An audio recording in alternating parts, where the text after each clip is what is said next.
So how we're going to run this, we'll have speakers come up individually and they will give brief remarks and then they will open it up for questions and then we will move on to the next person on the list. We will start with County Executive Troy Streckenbach in just a moment. Once everybody is set. Yeah, our speakers could come sit over in these chairs, make it a little bit easier to hop up to the podium.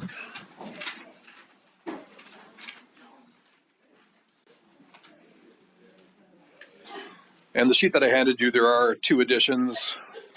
Sheriff Delane will speak after Chief Knott, and Leo Weicker will speak there towards the bottom with our business districts. And Leo Weicker is with the Military Avenue Business District.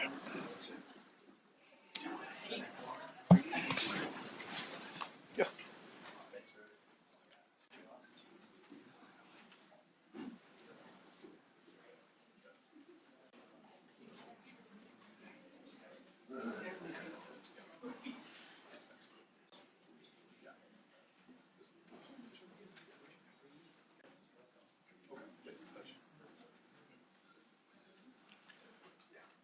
All right, we'll go ahead and get started with Brown County Executive Troy Streckenbach. Great. Good morning, everyone. It's kind of weird. You get up after the event and you're sitting there wondering, okay, what's on my agenda? Because you're so used to talking about this on a daily basis. It almost feels like you live, breathe, and live it every day. So here we are, 24 hours later, 48 hours later, and we're kind of taking a step back and recognizing, wow, we just pulled off something that this area has never seen or really witnessed and planned for. And quite frankly, I can't say enough for the whole team. I mean, there's so many individuals that were at the the planning stages. Obviously, we have a lot of speakers here today that'll speak more specifically to their area, and I'm going to try to leave it from a county's perspective, a higher level, and kind of speak from the county's perspective. Job well done to everyone that was involved, from the Green Bay Packers, Discover Green Bay, to all the local agencies, the municipalities. I know that, just one small thing, when we're thinking about all these people coming to our community, what are we doing to make sure that we put on the best display of our hospitality, to our welcoming nature? And we saw it. We saw it at the Austin Straubel International when people were coming off the planes, being greeted with our volunteers, with the goodie bags, cheese curds. We were hearing comments, throughout the 3-day event, and how that one small gesture played such an important role as that first kind of, aspect. Leading up to the event, we saw our highway crews going through and cleaning up, making sure that the entryways to this community looked great. All of that kind of just, was part of the conversation and part of the planning. But when you think about it, when you have that many people, it's really important for us to be thinking about safety, the enjoyment. How do we make sure that we get people in and out? How do we make sure that they are safe and our first responders can actively, get into a situation with an event this large? And you'll hear from the law enforcement, the fire, about all the planning that they did over the course of the last year. And quite frankly, again, job well done to the whole team, because in the end, I think one of the reoccurring things I hear is just how enjoyable the event was, how safe people felt, how clean, all of those things. And you'll hear the stats from both the sheriff and the chief that both arrests and disorderly conduct was way, way, way low. And so from that standpoint, I think all that planning, When I think about Brown County, I think 911. We had a separate operation set up just for the draft. I think about our emergency management and the EOC that was operating with 30 different agencies. I think about our highway shop, the sheriff's office, all those different aspects that the county was involved, but they're the quiet behind the scenes, the things that you didn't necessarily see. And that's what that team is necessary to make an event like this so successful. So really, truly want to say thank you to the whole planning teams. I want to say thank you to the Brown County team members who were instrumental in making sure that they're ready to be a partner in this whole process. Thank you to the city of Green Bay, the village of Ashwaubenon, the Green Bay Packers, basically everybody coming forward. And of course, we're going to be analyzing and looking to see what the end results are. But I think one of the big things that we really wanted to accomplish was to showcase the state of Wisconsin, showcase Brown County, showcase Green Bay, the Green Bay Packers, that whole item that most people, really think about when they think of this community. We just really did a great job. Now, we recognize that the community's investment was sizable. Brown County had roughly $1 million invested in this. City of Green Bay probably roughly $1 million, and we've heard from the village of Ashwaubenon around $250,000. And we're hoping that the state of Wisconsin, because I saw a lot of state legislators and the governor was here, hopefully they recognize that this community investment really displayed the state of Wisconsin, because we know that Milwaukee was talking about how the impact. We know the Fox Valley, Wausau, throughout the state there was impacts taking place. And so when they're debating this next budget coming up, we hope that the dollars that Representative Stefan and Franklin are introducing, that bill makes it into the budget and the governor will approve it and help us with the local resources here for those costs. But overall, I think you're going to hear resounding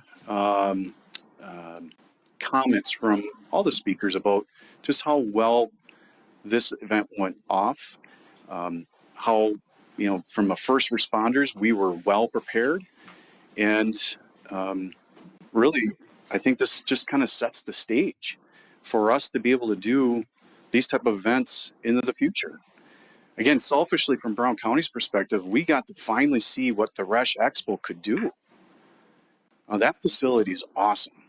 PMI, our partners over there, really that ran it for us, did an amazing job being, again, behind the scenes, but it really showcased what that building can do. And hopefully, through Discover Green Bay, the Chamber of Commerce, PMI, we're actually able now to go out to those markets, Detroit, Minnesota, Chicago, and start to bring in those events into this area that probably a lot of event planners are second guessing whether or not our market and our community can actually accommodate that type of an event or a large event like that. I think we proved it. And I think we will start to see those larger events starting to come into Brown County. So when we think about the impact, we have the short term and then we have the long term. In the long term, I think is going to pay dividends for Brown County, the Fox Valley region. And I think you'll hear that from a lot of the speakers today. So with that, I'm going to turn it over to Mayor Genrich to speak from the city's perspective. And thank you again, Mayor, for all of your leadership in this event. That's right. Yep. Thanks a lot. Well, thanks so much for those comments. I'd say ditto to pretty much everything that the county executive shared. As I've said before, Green Bay is the smallest NFL city with the biggest heart, and I think that was on full display throughout these last few days with the draft being hosted here in the city of Green Bay. And again, as the county executive said, just total gratitude for everybody who played the smallest to the largest role in making it a safe and successful event. As he said, it really starts with public safety. So, to our police and fire, to the county sheriff, to Ashwaubenon village safety as well. Just a tremendous effort. And obviously not just this weekend. There was a lot of time and effort and planning that went into putting together a really successful event.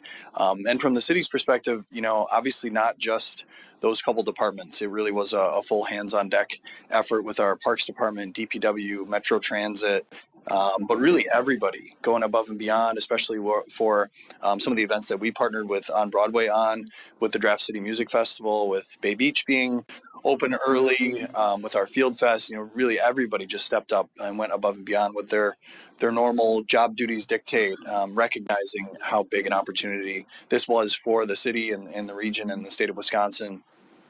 Again, thanks to Aaron Popke with the Packers and Brad Toll, who have really been at this from the beginning, from the first chance for a community outside of New York to host this event. They've been thinking and planning about it. As I said yesterday in my public statement, Mark Murphy deserves an enormous amount of credit for believing in all of us, and believing in the city, in the region. Believing that this was something that we could pull off and pull off really successfully. So kudos to Mark. What a great swan song. I don't know if anybody could ask for anything better, being within a few months of retirement. I think this is a great tribute to his leadership as president and CEO of the Packers. Thanks to just, our everyday community members who stepped up and acted as they always do, as really ambassadors to our community, welcoming people who might even be wearing the wrong colors, right? And there were a lot of wrong colors at the draft, but it was, it's a different environment as well.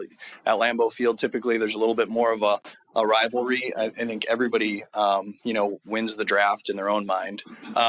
And so that, that adds to a little bit of a different dynamic, which I think was really fun too. To the NFL, of course, for pulling off another really successful event. I think people really enjoyed how things were laid out at Lambeau.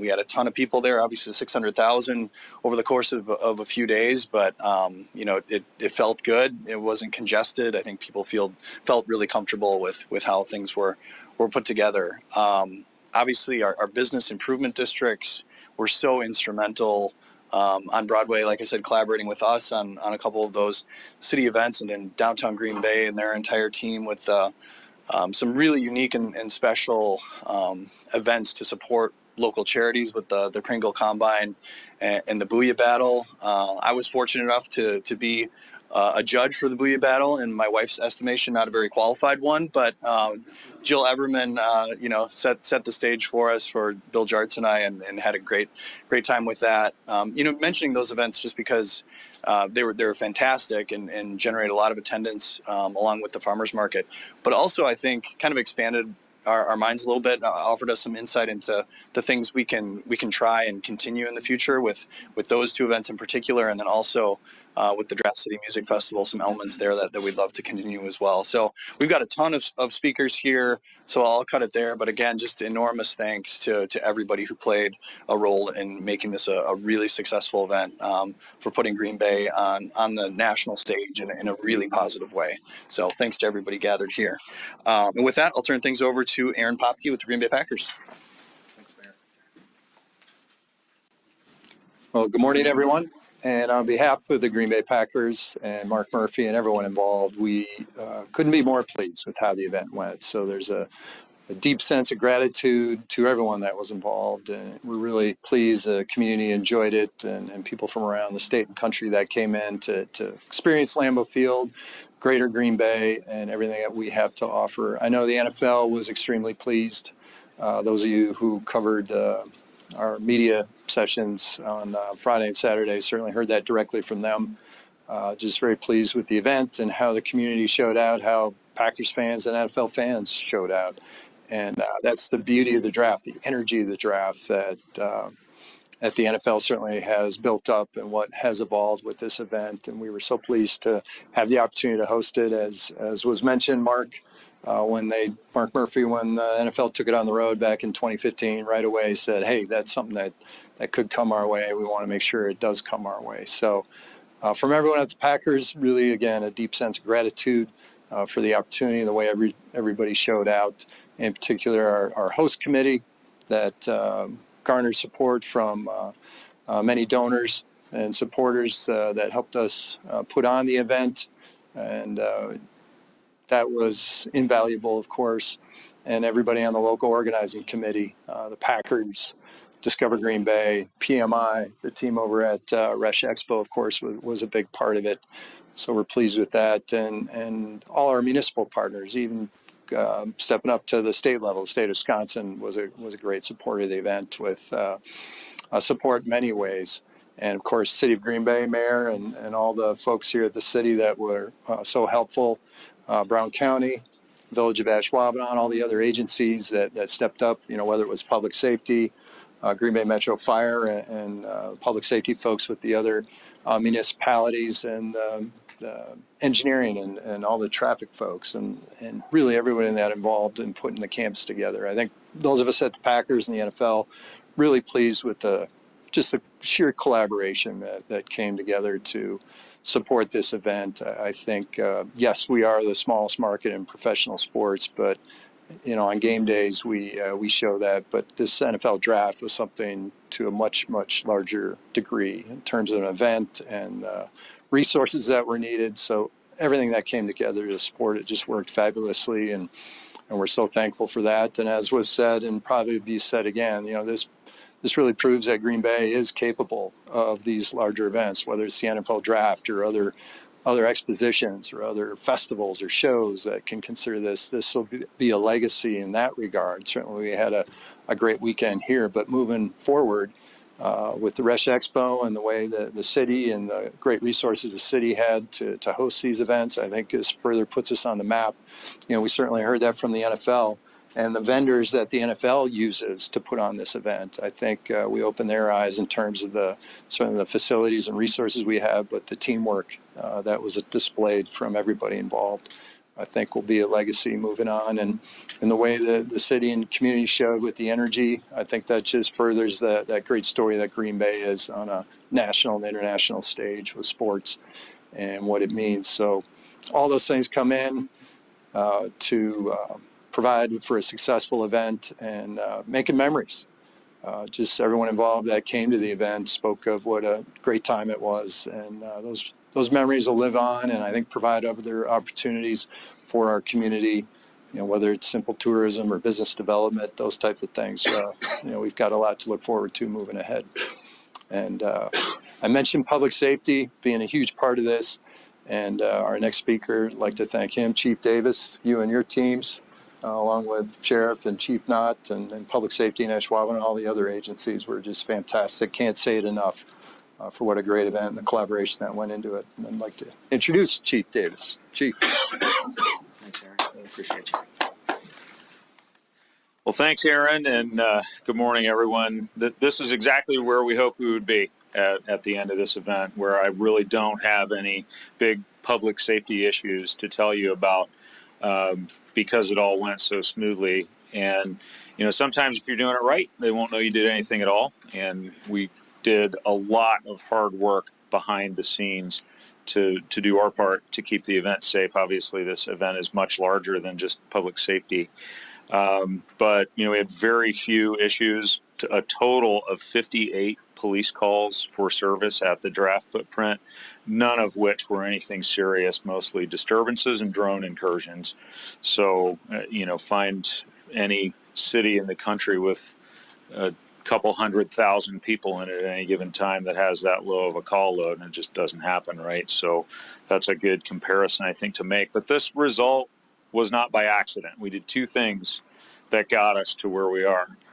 We engaged in really, really detailed planning. Our planning process for this took over a year. I want to thank all the folks from all the different agencies, public safety agencies, transportation agencies, government and community entities that came together for the planning process. When you have a good plan, you really up your odds of getting good results. And then the other thing that we did is teamwork.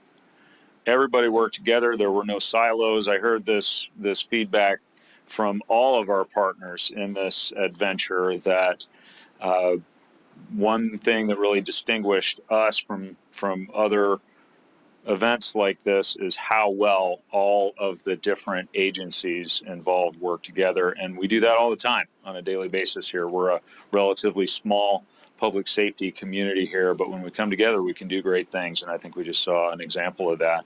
So the last thing I would just like to say is I cannot thank our community enough. As some of the others have said here this morning, Green Bay stepped up, and our fans showed up. They had a good time, and they really showed how to do one of these events the right way. In our day-to-day work here in the Green Bay Police Department, obviously we can't do it without the relationships and without the support that we have of our community, and we saw that on display at this event, and I think that's a big part of how we got this result. So, speaking of collaboration, I'll introduce one of our other key public safety partners in this event, Chief Knott from the Fire Department.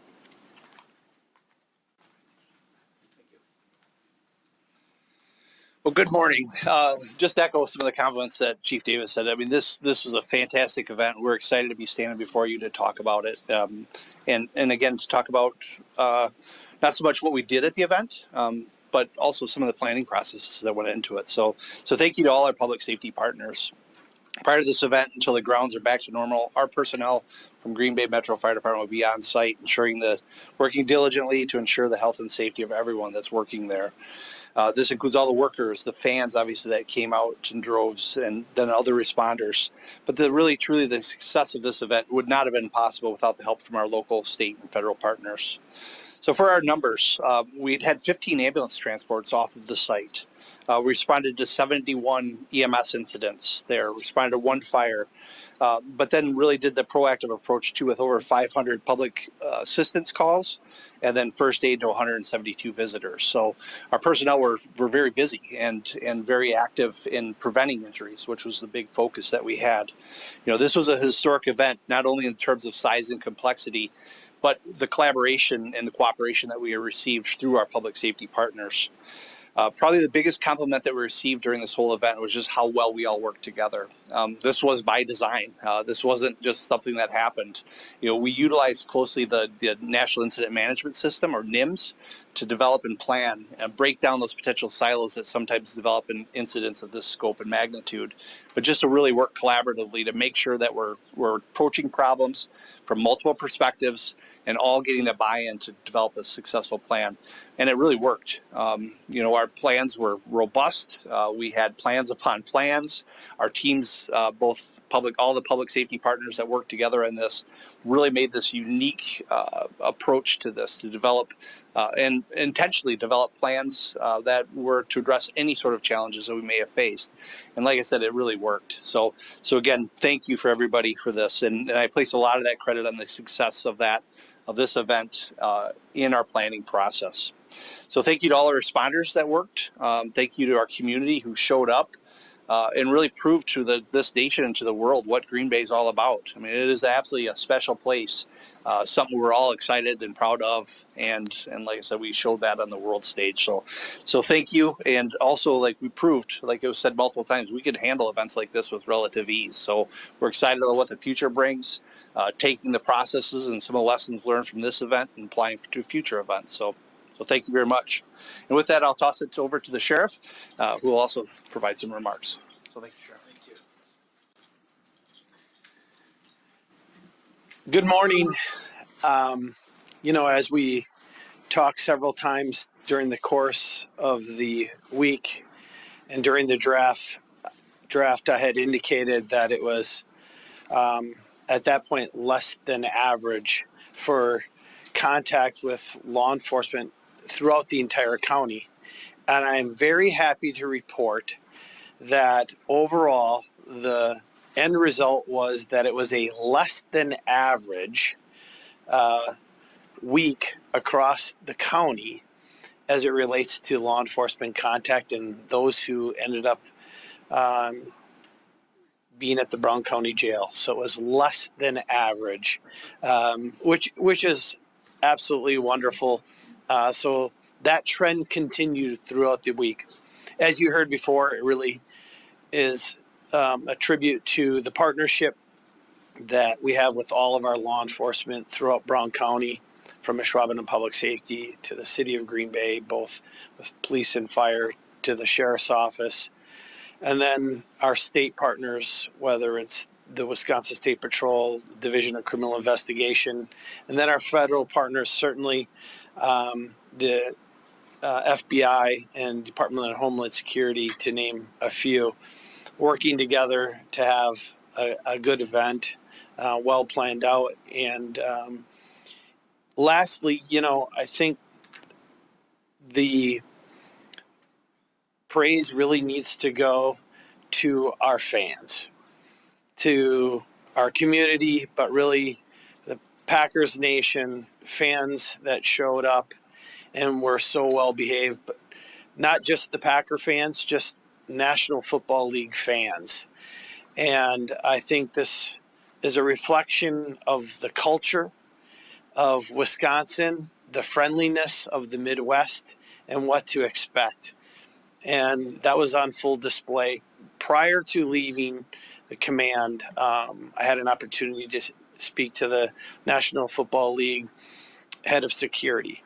And she had indicated that it was an absolute joy being here in Green Bay. And it is the people and the fans of the Green Bay Packers that make it so special. And I think that was on full display. So my hat's off to the community, and especially our Packer fans who showed up and, really had a positive light on our community. So, and lastly, without a doubt, none of this is possible without all of our community supporters from Discover Green Bay, the Green Bay Packers, who were so instrumental in this. But there are some other people that I really think deserve a lot of credit when we talk about safety, and there's two that I really want to mention. The first is the Brown County Tavern League. The Safe Ride program, if you haven't taken a look at their numbers, they're amazing. Over 9,600 people received transportation through the Safe Ride program of the Brown County Tavern League, which is, an amazing number to move people back and forth. And lastly, to Patty and Green Bay Metro for moving so many people to Lambeau Field and out of there safely. So thank you to those who made it possible for us to have such a safe event. And with that, I'm going to turn it over to Patty at Green Bay Metro to follow up on that. So thank you. Thank you. Well, good morning. I'm not sure if I can add any more to what everybody has already done so and had mentioned, but I will tell you it was absolutely phenomenal event and super proud to be part of that. Chief Delaney had said it was a below average weekend for them. I can't say that for us. So we had just about 20,000 trips in those 3 days for Green Bay Metro. To give you a little bit of comparison, we're typically about 8,000. So it was a little bit more than we normally do. Kudos to my staff and to everybody that helped. Could not have done it without them. DPW and the Green Bay Police Department are huge partners with us, even if it's regular game day routes or a huge event like this. So we couldn't do it without them. And again, with, the village of Ashwaubenon and everybody working together, it truly was great. And I can tell you firsthand, bringing all these people home, it was just a lot of positive comments, and kudos to the city and to the county and to the villages as well. We did not hear any negative coming back, which was great. We didn't have any issues at all with passengers, maintenance, anything. So it was totally flawless on our part. So we are excited for that. And especially thanks to the Green Bay Packers. They've always been great partnerships with Green Bay Metro for transportation. And so we appreciate that. But I think as everybody said, this is just kind of the start to those large events that I think the community definitely showed off that we could handle. So transportation was a concern of ours right from the beginning. Green Bay we're big in heart without a doubt, but from a transportation perspective, we are very small compared to many of the other cities that host these events. As I had mentioned, private and public partnerships were going to be critical through this whole process, and I think that really proved out to occur. Don from the Tavern League worked very closely with us, so that was great. And it was really making sure that we weren't duplicating services and using all of our resources to the best we can. So that was absolutely excellent. So definitely no silos, and I think that's a huge key in all of us being successful. So again, I want a special thanks to all the departments that had helped in the communities, and definitely my staff. They absolutely loved it out there. Everybody had a great time coming home, and so that always makes for a great day at work when everybody's cheery. So the only thing they were disappointed on, they didn't really get to go and enjoy the draft quite as much, but they did get to live that experience through all the riders. So anyway, so it was great. We were super happy to be part of that, and I got to squeeze in and attend downtown on Wednesday night, which was an absolutely great event. So with that, I'm going to introduce James Anderson. I like to be able to go ahead of him and not follow him because he's quite the act. So thank you. All right, welcome. I'm James Anderson on behalf of the Green Bay Parks Department. And I just want to say, so I woke up every day on the way into work, and I go by the airport, and I see that big, huge sign that says how many days are ticking down until the NFL draft. And then I just minused 1 day from that, how many days we had to kind of put together a really unique, collaborative, awesome event down at Light Park. And it was a beautiful scene down by the river with the city backdrop and downtown in the downtown and on Broadway districts. So I woke up on Wednesday morning and I was a little bit excited, of course, and I saw that the media was calling it the unofficial kickoff to the NFL draft, but in my head it was the kickoff. And so I was pretty excited, and we got down to Light Park, and just as the day went on, it kept on just getting better and better. It was just a great event. It felt right. It just felt good. Had a couple moments on Wednesday, especially when it got a little darker out. You seen the bridge lighting, and the taste of the draft was behind there with all the Schneider lights on, and the music was going. The family-friendly atmosphere was there. The container bar was in the middle. The fireworks were going, and it was just that moment where you're like, yes, like this is what Green Bay is all about. Everybody was positive. Everybody was having a good time. Everybody was safe. There was something for everybody at that event. The vendors had good traffic through their area. It was just all around a really great event. Saturday, I had that moment as well. That one came when I was on stage introducing the final band, Less Than Jake, and I got a little pumped up. It was a good time. The crowd was feeling it, and I was too. And that's all about for me.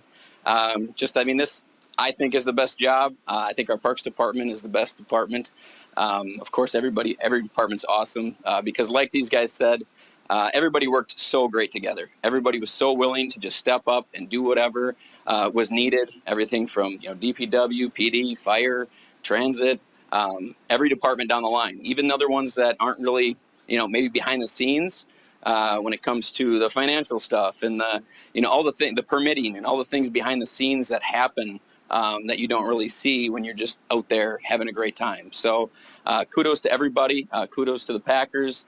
When I touch base with Aaron and say, hey, can we do this? Can we put up the NFL teams and the flag and all this down at Light Park? And he was like, absolutely, what do you need? So just a really great event, great partnerships. It was great seeing everybody down there. I won't say anything about what will happen next because I've already been getting questions. Hey, when are we going to do this again? So I don't know. We'll ask the Packers. We'll see what we can do. No, thanks to everybody. Director Dan Ditchite was great supporting on the phone early in the morning, last minute things going on. And Allie Tutt was awesome from on Broadway. of course, Mary Rohde's out there. I think we hit 103 media things going on prior to our events. So it was just a really great collaboration that way. Downtown Green Bay just did whatever they could to help out, and that Touchdown Downtown committee group was just really, really great to work with. I've told everybody this already, but I just felt like this is how I felt like our community can be when we all work together and really we can do some really awesome things. So kudos to everybody. With that, our other teammate in this was on Broadway. Brian Johnson and his crew did a great job. So Brian Johnson.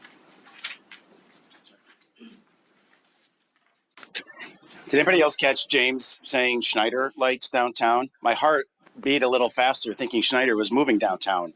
Sorry. But we'll work on that. Yeah. For anybody who knows me, you know that numbers and math are my love language. And so I'm going to share a few things with you. But first, I want to, as James already acknowledged, Mary and Allie, who are here today, who did a great job for our organization. Betsy Sorensen as well, who did a lot of really good work with recruiting volunteers to work some of the things downtown. You know, our role in partnership with Downtown Green Bay was really twofold. One, how are we going to do the marketing, right? We know that you're not going to compete with the draft. That was never the intent and the goal. But how do you take advantage of that bump in foot traffic? And so we put together what we felt was a really solid marketing plan to communicate with the public, draft goers, visitors, and residents alike, that, hey, when you're done with the draft, before or after, come on down to downtown and visit some of our local and original restaurants and retail shops and some of the other things we have going on down there. And as James mentioned, Mary did a great job with securing over 100 earned media stories that not only talked about the events that we were doing, but their pitches to media that we oftentimes make to say, hey, how about a profile on this business? Can we talk about this service or this product that's really unique and interesting? And so our job was really to profile and put our best foot forward the businesses that exist in our district that we really wanted to show off. And when you think about visitors, when they go to different communities, they want to see what's unique and original and what's distinct about your community. And we feel that downtown offers that. We invested money not only in marketing, you know, when you think about digital media, billboards, social media, that kind of thing, the earned media that we talked about with you guys, but we built out some infrastructure. Touchdowndowntown.com was the website that we created to put everything all downtown on that. And it really kind of helped us get the word out in a centralized place about everything that was going on in our immediate downtown area. And we thank Downtown Green Bay for that partnership as well. We said from the very beginning that if we cater our programming to residents, the visitors will follow. And it kind of buffered us in a way because you're not relying exclusively on visitors then. Right. And we knew that we wanted residents to be able to take advantage of the great things that were going on in our community. And we knew school was closed. We knew there were some other things that were going on to disrupt their day-to-day lives. And so this was even kind of a way to give them a little bit of a vacation while they were here. And so we were very intentional about the programming in terms of the way we curated it, but also the infrastructure and the way we built that out. As many of you know, there was free parking on the weekends and on nights downtown. We had the free shuttle service. I had the opportunity to ride that thanks to Pippa, who was our bus driver. But that was a very nice location because I was able to actually walk downtown and visit the Color Bold Market before we hopped on a bus to get out of there. So and visit the draft. And so, you know, it was really thinking about how do we get people in and out. And that was a big part of that solution. So recognizing that organically people aren't just going to come downtown. Right, you have to put together a plan. And part of that was the events, the Draft City Music Fest, many of the things Jeff's going to talk about, but the marketing strategy, the free parking, and many other things that we really worked on. The Draft City Music Fest attracted over 15,000 people over that 2-day event, and we intentionally chose the shoulder dates, right? We're not trying to compete with the draft, but we knew if we created an elevated experience, that was not only the unofficial kickoff of the draft, but also the celebratory ending to the draft. We knew that we'd have an opportunity to pick up people, and we did just that. We had over 15,000 folks that attended, which created over a $600,000 economic impact for the downtown area. To put a little more perspective on that, the downtown area from Wednesday to Saturday had over 116,000 visitors from 44 different states with an average stay of 155 minutes. And that's an important metric that we track because obviously the longer people are staying downtown, the more businesses they're visiting and the more money that they're spending. It's important to acknowledge that economic impact comes in microdoses, right? It is not a get-rich scheme, and it comes in different ways. It would be obvious, I think, to most folks that those who stand the most to benefit are going to be in that immediate vicinity of the draft area, right? That's logical to assume that. Our goal was to really make sure that we were addressing the periphery of that area and to experience some of that residual impact that can come oftentimes in economic development when people are visiting our community. And so a lot of the business that we spoke to were very grateful for the program activity that we did because they knew it added some additional bump to what they were doing. And of course, just ultimately people that were coming, not only before the draft, but those that stayed after. We have to remember there were crews that came in to set this whole thing up, right? And they stayed in hotels and they ate at our restaurants for many weeks prior to the draft. And you won't see that, right? Because it's just one person or two people or a small table, right, that's coming through. But it adds up in aggregate. And I think that's sometimes really hard to frame with economic impact, but it's what we do every day. And so we're really grateful for that type of impact that has occurred on both ends of the draft. And I just kind of want to finish with one thing.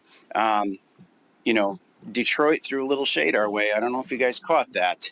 And I like a challenge, and I think it's fun. So as the Detroit Press pointed out, Green Bay fell up short again after the first day of the draft, only attracting 205,000 visitors to their 275,000.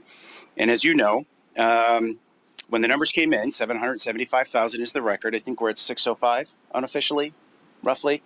Yeah. So as I, of course, quipped back with Detroit, that would be the equivalent for Green Bay of having a population of 3.4 million people, which of course we do not.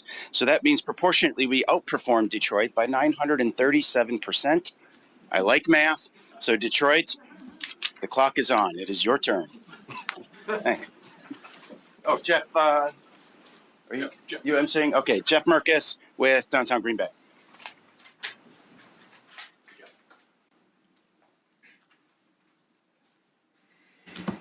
Good morning, everyone. It's an honor to be with you today to share some perspective from our business improvement, Downtown Green Bay Incorporated.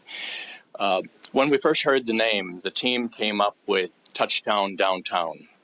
It's a call to action. And, we really lived it and believed it. And it was just outstanding to see how that website built and all the activities that were promoted on it.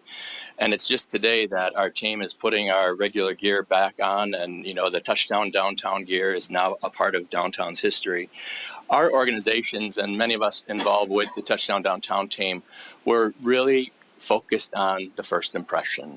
We were part of the welcoming team. We knew that people would be coming from all over the country, all over the world, and that all eyeballs in the world, 50 million or more, were going to be watching this smallest city in the NFL franchises, put on an NFL draft for people to remember. And it was wildly successful from our perspective. We wanted to focus on the quality of life. We wanted to give people experiences and show what Green Bay, Wisconsin is all about. So activation and first impressions were really our biggest focus. From the standpoint of, some of the events that we were affiliated with, the Packers, the Living Packers Heritage Trail, the Booyah Battle, the Kringle Combine, Saturday Market Draft Edition, and the Draft Day 5K. There was something for everyone throughout. And even in a tough weather day, and you all can remember what that day looked like, we had 20 Booyah chefs, 20 Booyah kettles full, and the 13 Booyah kettles, and the nonprofit organizations that were there to help out with it. Half hour before the event started, I was wondering, where are we going to go with all this leftover Booyah? And all 13 stands sold out. And that event, those 13 nonprofit organizations, over $20,000 was raised for area nonprofits. So it was just, that event really just showed that no matter the weather, people came out for it. The motto of that event was, "It's a perfect day to eat chicken Booyah." And and we knew a lot of people wanted to come out and experience that. As others have mentioned, there were a lot of important collaborations. And I know that some of these solid relationships that in our community will build on those collaborations, the city, the Parks Department, Public Works Department, many city departments, Discover Green Bay on Broadway. Those 13 nonprofit organizations, they didn't know that, what that experience would be like. They stepped up and made it happen. Evergreen Theater, such a focus on the history, because our downtown area is where Packers history is originated. Evergreen Theater, the Brown County Library History Department, Brown County Historical Society, and Packer legend historian Cliff Crystal. All of these people really had a strong just a passion we have an opportunity to show the world what our community is like. Just a couple shout outs, and the fact that Schreiber Foods offered their beautiful office building in downtown to feature 20 of the best supper clubs in our state and have the taste of the draft. That for our team, we saw an NFL event in our downtown. We just thought that was a really cool way to start, to have those VIPs and people who wanted to support that NFL charity, having them in our downtown. I had a business owner this morning say, it was just so cool on Wednesday afternoon. Downtown, people were walking around all over the place. They love that. And, it's those types of things.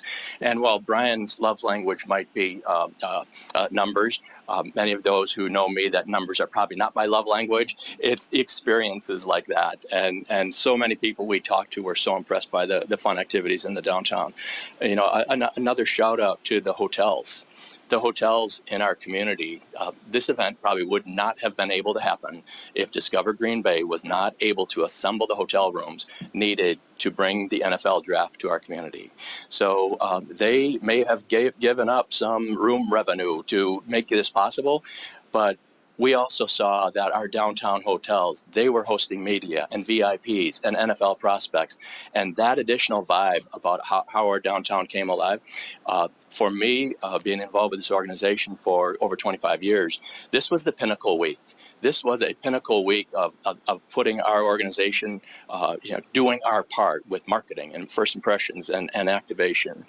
And my final shout out goes to the transportation plan. We know that it was the right thing to do, and we just love the way it worked and saw people using it. My wife and I used it numerous times. It was the easiest way to go back and forth. And the fact that it costs nothing. And so I'd just like to say, thank you, Patty, for the work that you put into making this, and Mayor and others who coordinate that transportation plan, because it just really, for many years, we have been looking for ways. How do you better connect your downtown to Titletown? It's 3 miles away, but we shortened that gap a lot during the NFL draft. So thank you. To all of our collaborative partners. And I'd like to now turn it over to Leah Weicker, the director of the Military Avenue Business Improvement District.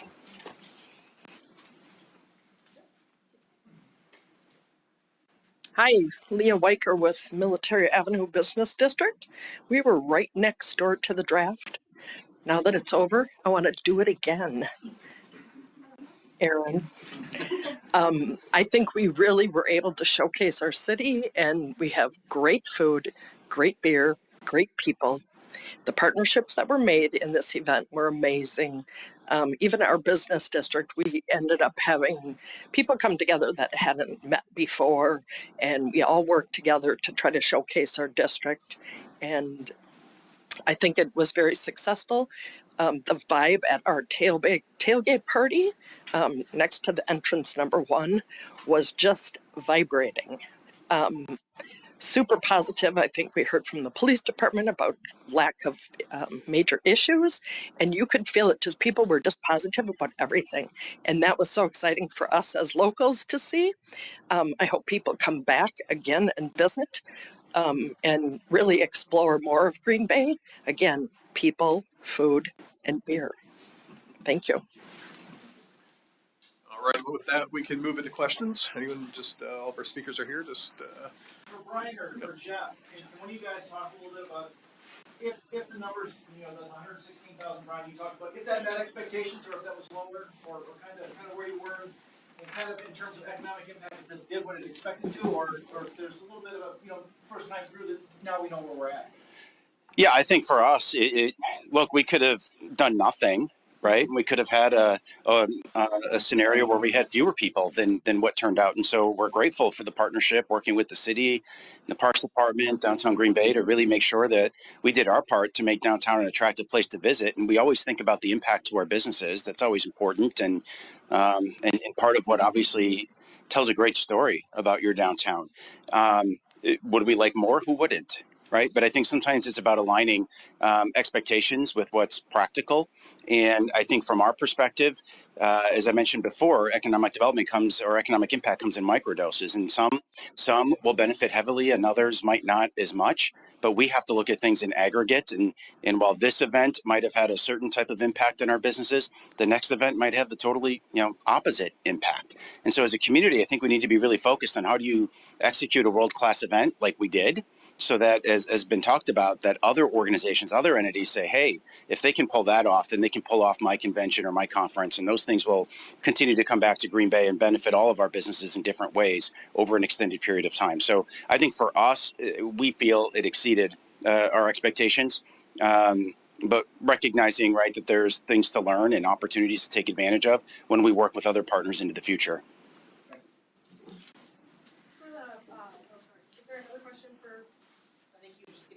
Yeah, Jeff.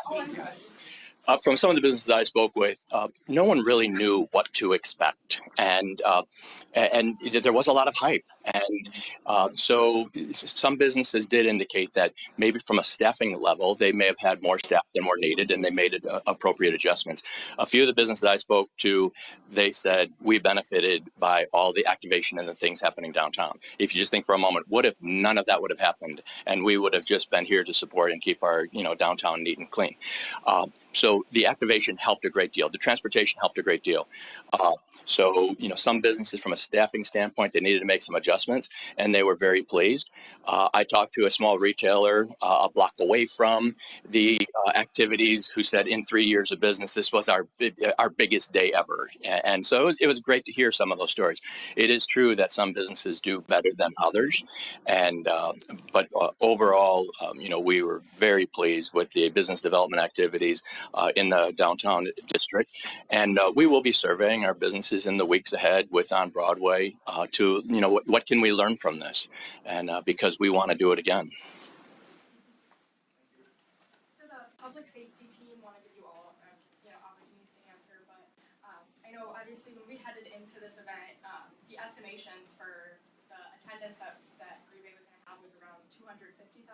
We surpassed that by a lot. 600,000 people came to this event. How did that impact your guys' public safety plans? And obviously it's a lot more than we were expecting, so can you just talk a little bit about that and how that impacted the public safety side of things?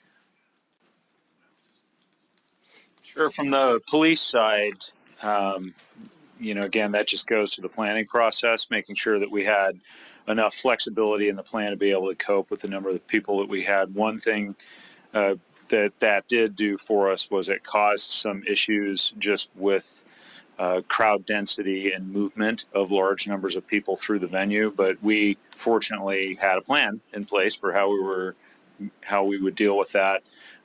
You may remember a little over a year ago, we formed our mobile response team, which is a group of police officers on bikes.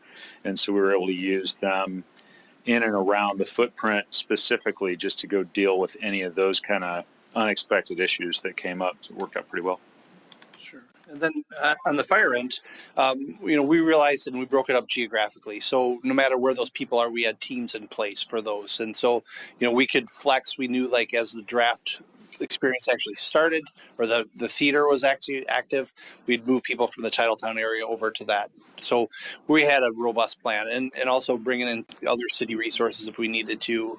We had upstaffed our resources citywide, so we could rotate crews in if we needed some additional staffing. But like I said, the plans worked, process worked, and we're overall very successful. Can you guys also talk a little bit about just how things went over the weekend outside of the draft footprint? I know obviously we have these numbers from what happened inside that campus, Sure. But were things moving smoothly in the rest of the city, county, and things like that? Short answer, yes. Everything, is kind of an average day in the city. We did see a few less calls for service, but again, that's what we expected with all the population at the draft. So, all in all, we're lucky that the whole city as a whole was fairly quiet. We did have some significant incidents, or some fires and some things that we had to deal with, but we had plans in place to deal with those very successfully. And from the police side, it was a fairly typical summer weekend level of busyness for the city. We had about 560 total calls for service over those 3 days, which would be certainly not the busiest weekend we've seen. One thing that I found particularly interesting, though, is we only had 4 driving under the influence arrests over that entire time, which when you hear that 9,600 people took advantage of the Tavern League shuttle services and the thousands of people who took advantage of transit options for the draft, I think that really paid off for us.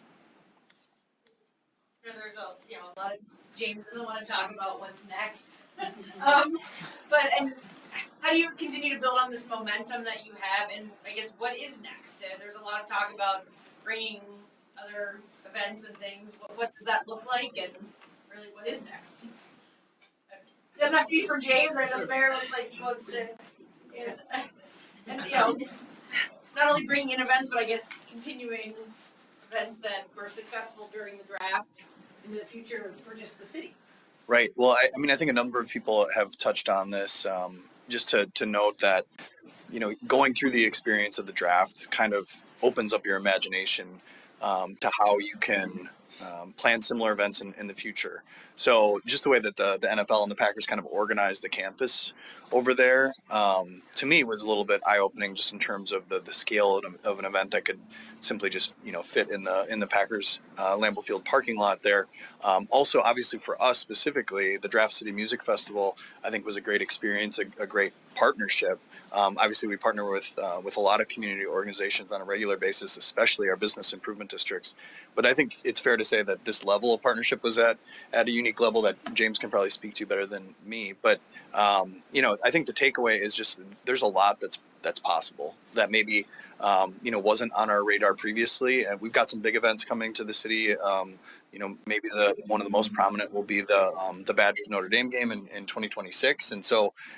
I think even starting now to think about what we can do from the city's point of view, again, to leverage that event in a similar fashion to how we worked with the NFL draft is a big takeaway for me. I want the collaboration. I think the relationships built, like we talked about, the kind of thinking a little bit, I think, broader on how we can work together to really elevate. All events essentially, I think, are pretty much the same. It's just what scope of event, what level do you want to do your event at? And then you need resources and staff and collaborations and partnerships and sponsorships and all the things that we talk about. So I think with this whole experience, I think it's kind of changed the way maybe we envision what's possible. And I think it's just really exciting to know that we can start to have these conversations, and it's not like something really different now. We know it's possible. We know we can do these things. We can build upon it. Both smaller events and bigger scope events. Already with the Light Park, this summer we're going to have the container bar down there with the beer garden and the playground. That's staying there all summer. For the Levitt music concerts on Sunday night, which on Broadway put on, that's going to be down there. We're going to have the 4th of July down at Light Park. I thought of a really interesting. I don't watch the news a whole lot. Sorry, guys, but I'm just kidding. I watch it all the time. But no, I did pick up a couple stories after the draft. I was kind of curious, with it being handed over to Pittsburgh, kind of what they were envisioning, and they talked about how they're going to activate their stadium area. But then the next thing they said is they're going to activate the park that's down there and bring people together. So being a parks guy, I was like, right on.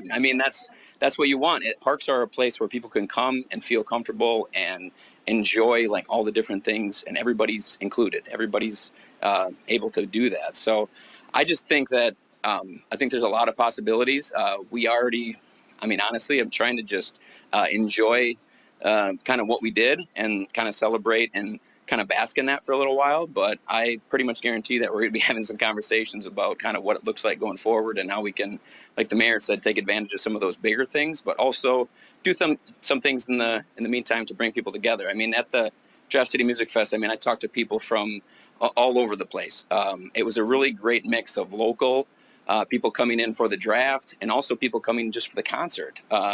So it was kind of a great mix. I talked to these guys after Wednesday. They came from Chicago. They were like, man, I didn't know Green Bay was like this. This is so cool. The bands afterwards that we talked to, some of them have never been to Green Bay. I was getting texts from them saying like, we need to come back to Green Bay. Like you guys, it's just a great feeling in Green Bay. And it was a great experience for them and the concert goers and the people that came for the attendees and stuff. So I think there's a lot of possibility going forward.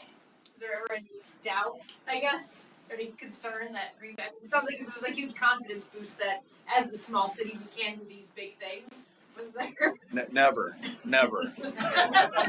No, I mean, honest, I was joking with somebody not too long ago that, you know, I think one of the biggest fears for our public safety team was like 1 million people were going to show up at like Park. You know, my biggest fear was like nobody shows up, right? So I mean, yeah, there's a lot of anxiety when you're planning for an event of this scale. But you know, I think the planning that especially that our public safety engaged in really set us up for success. But yeah, you never know. I mean, there's so many variables with weather and everything else that there's a lot of uncertainty until you actually get to the day. Yeah. Well, I was just going to add, from that macro level, you talk about the relationships. We have some people from Discover Green Bay. One of the things that we heard from PMI and looking at the Rush complex and talk about collaboration, right? So there's a promenade that was built. The activation, you can see what's happening between Titletown, Lambeau Field, the Rush complex, and, the development that's taking place, eastward. That in itself, you guys, is going to create opportunities that we really never thought about, we imagined. But I know that just with Discover Green Bay and PMI and working with the NFL, there are conversations. They're being invited to go explore other events. And as I mentioned to you earlier, the whole purpose around the Rush Expo and that development was not for us to continue to be just a small regional event space. We wanted to be, a Midwest event space where we could get that, that 6 to 8 hour drive, the major markets that are right around us to be able to bring in those events. And I really, usually these things take 2 years to, get out of contract and then sign a new contract and get all the infrastructure in place. But I'm really excited to see what actually comes from that. And we're excited about that economic impact from the local level. How cool was it, really? I mean, hats off to the Green Bay people for putting on a programming event, on the tail ends of the draft and really being able to come in and appreciate that Green Bay, that greater Green Bay, Brown County, whatever you want to call it, just event space and activation. And when James mentioned it, because I was down there, I'm looking across the river, you see the lights on the bridge, but then I see Schreiber Foods lighting up their lights with the taste. And it was just a really cool, fun family event. And I think the city has proved to themselves, the village, the county, that we have really opportunities. And the thing that's going to get in the way, of course, is if our collaboration doesn't continue to operate, we will be in silos and we won't be as strong. And the Stadium District Board, they generate revenue. I know that we're excited for this another event that's going to happen in Lambeau. I'm hoping that the Packers continue to think about event spaces and how they can program. Those are all very important components because, you guys, nothing's free, right? We learned from the Jehovah's Witnesses that when they bring their event here, they will tell you to the how many rooms they're going to be taking, how much money they're going to be spending in your community, when they're going to come into your community as far as the dead time, and what they're going to mean as a community impact. And they look for a contribution. And so I would imagine that to be able to bring in these large events, it's going to take all of us together to figure out how to make it happen. So I think it's going to be a great opportunity for us to showcase the larger and then reach out into those large markets that we historically have never been able to get into. Can you share any kind of bucket list events you would like to see here in the next, few years? Taylor Swift. I'm a Swiftie. For my daughters. Just for me. Yeah, I don't know if I have any bucket list events that are top of mind. Obviously, there's the Super Bowl always comes up.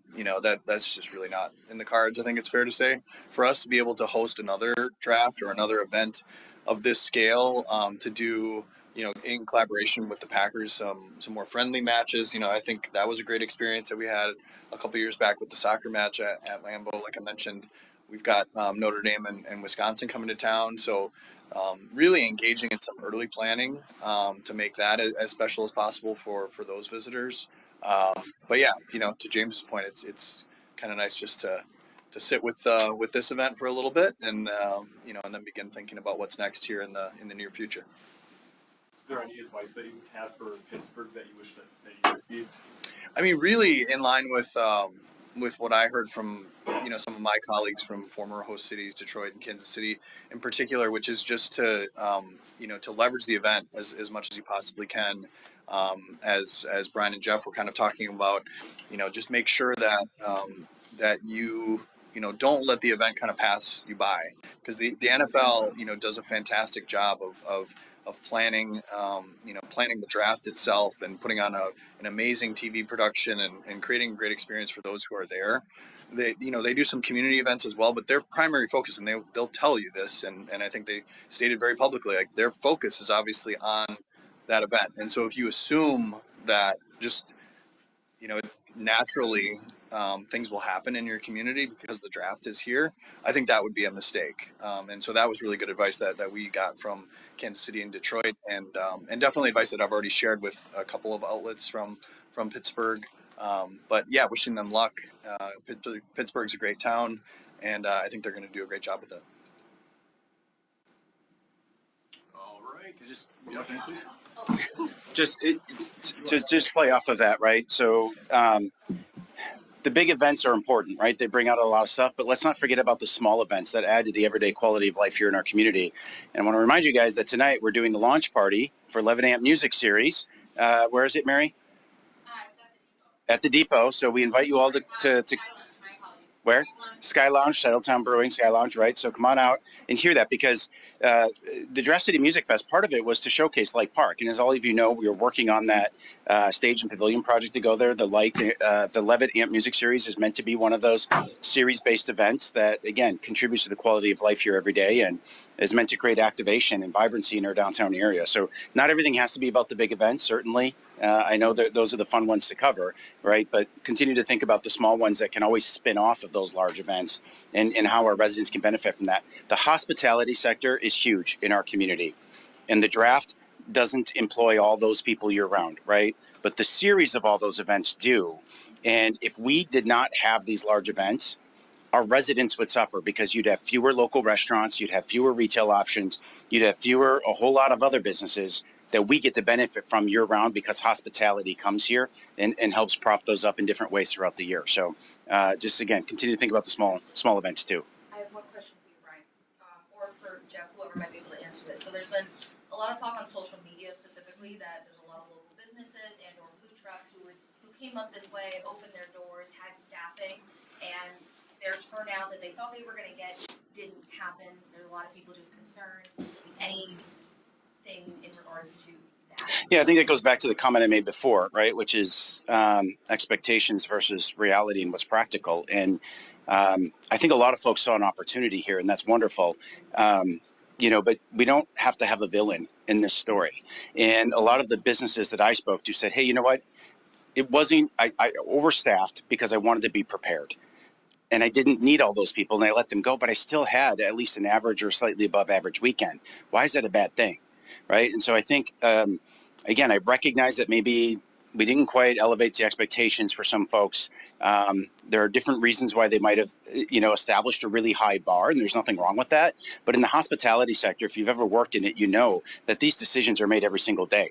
A snowstorm comes in, and now you have to cut staff because weather impacted your business for that day. A different event maybe comes in, right, and pulls people away from your business. But it also happens in the reverse way, where oftentimes businesses can be understaffed because the weather's better than you expected, or another activity kind of pulled people into your business that you weren't anticipating. So I appreciate the ease, if you will, of leaning into that, because it's a hot story and a hot topic right now. But we have to look at things, and see the trees for the forest and really see big picture. And this is going to have a much greater impact for those small businesses long term than maybe it might have had just the week of the draft. And we're going to continue to plug away and continue to attract those events that will support them year round. Do we happen to have numbers on like hotels, like how many hotel rooms or anything like that was booked or things like that yet? Yeah, I can maybe answer a little bit of that.